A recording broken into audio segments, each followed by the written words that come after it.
बाईगेमी यानी कि द्विविवाह। अब आजकल हमारी जो सोसाइटी है इसमें द्विविवाह का प्रचलन भी बहुत तेज़ी से बढ़ रहा है। एक पत्नी के होते हुए और व्यक्ति दूसरी शादी भी कर लेता है।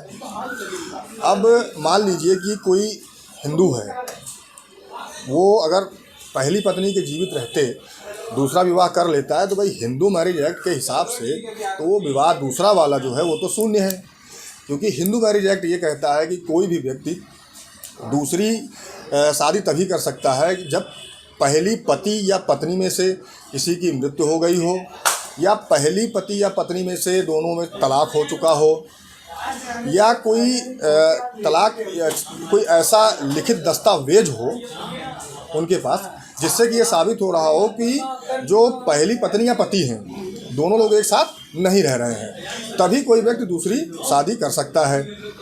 अब चूँकि यहाँ पे सिस्टम एक तरफ घर वाली एक तरफ बाहर वाली हो गया है।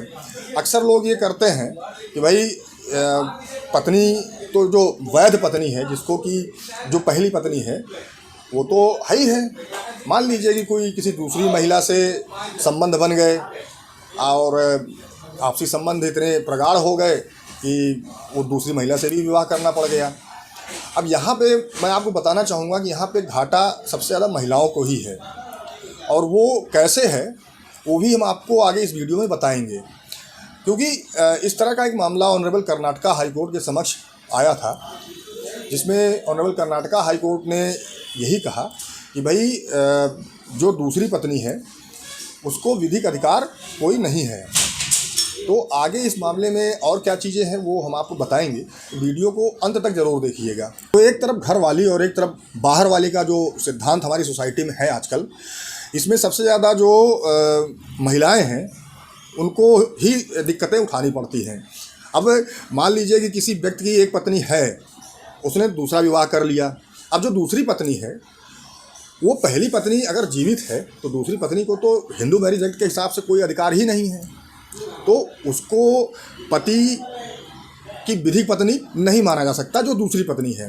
भाई जो हिंदू मैरिज एक्ट है हमारा, वो स्पष्ट रूप से यही कहता है कि भाई जब तक किसी व्यक्ति की पत्नी या पति जीवित है तब तक वो दूसरा विवाह नहीं कर सकते हैं। दूसरा या पहली पति या पत्नी से तलाक ना हुआ हो, यदि तलाक हो गया है तभी वो दूसरा विवाह करेंगे।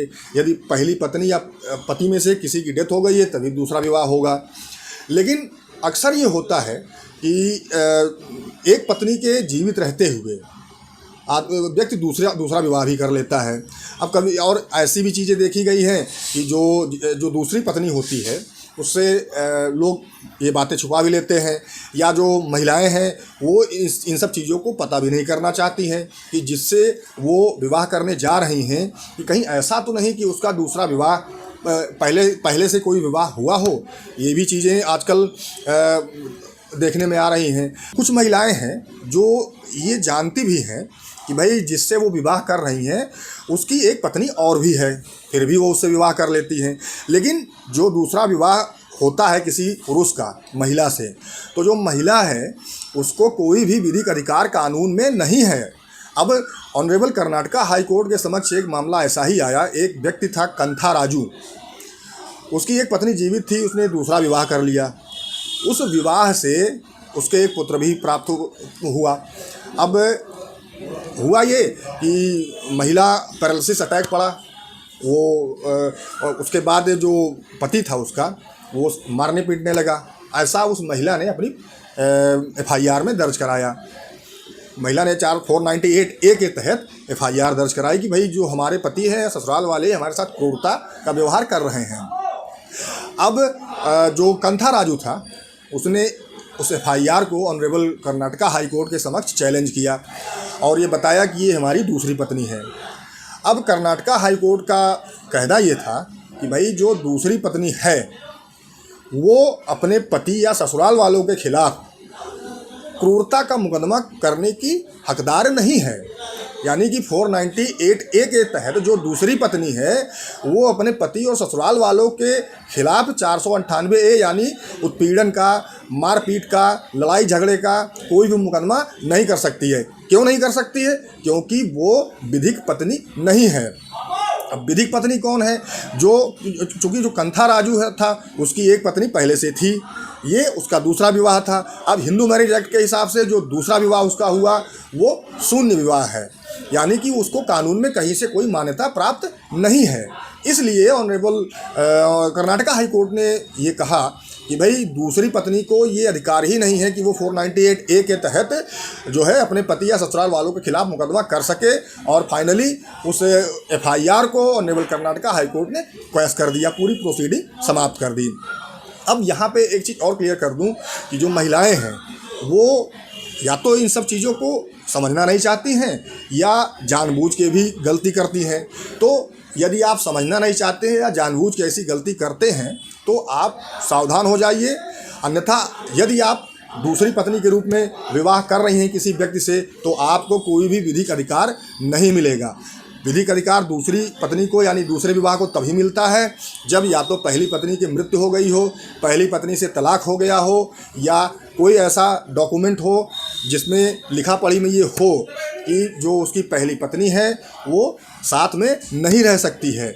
ऐसी स्थिति में यदि कोई व्यक्ति, कोई पुरुष दूसरा विवाह करता है तो दूसरी पत्नी को अधिकार मिलेगा, अन्यथा उसको अधिकार, जो दूसरी पत्नी है उसको कोई अधिकार नहीं मिलेगा। इस बात का विशेष ध्यान आप लोग रखिए। साथ ही मार पिटाई के मुकदमे जो हैं यानी कि 498A का जो मुकदमा है वो तो आप दूसरी पत्नी दाखिल नहीं कर सकती है, और किसी तरह का कोई भी भरण पोषण या गुजारे भत्ते की मांग भी दूसरी पत्नी नहीं कर सकती है। यानी कि 125 के तहत 12 DB एक्ट के तहत आप कोई भी गुजारा भत्ता अपने पति से मांग नहीं सकती हैं, क्योंकि आप दूसरी पत्नी हैं और आपका जो विवाह हुआ है वो कानून की दृष्टि में शून्य विवाह है। हिंदू मैरिज एक्ट के हिसाब से वो विवाह शून्य है, और जो शून्य विवाह होता है उसका कोई मतलब नहीं होता है। उस विवाह में उस विवाह के तहत जो पत्नी होती है उसको कोई भी अधिकार पति से नहीं प्राप्त होता है। हाँ, ये ज़रूर है कि पति अगर अनुकंपा के आधार पर यानी कि अपनी खुशी से आपको कुछ दे दे वो एक अलग मैटर है, अन्यथा आप कानून के तहत, न्यायालय के तहत कोई भी दावा नहीं कर सकती है। ना गुजारा भत्ता मांग सकती हैं, ना आप 498A के तहत FIR ही लिखवा सकती हैं।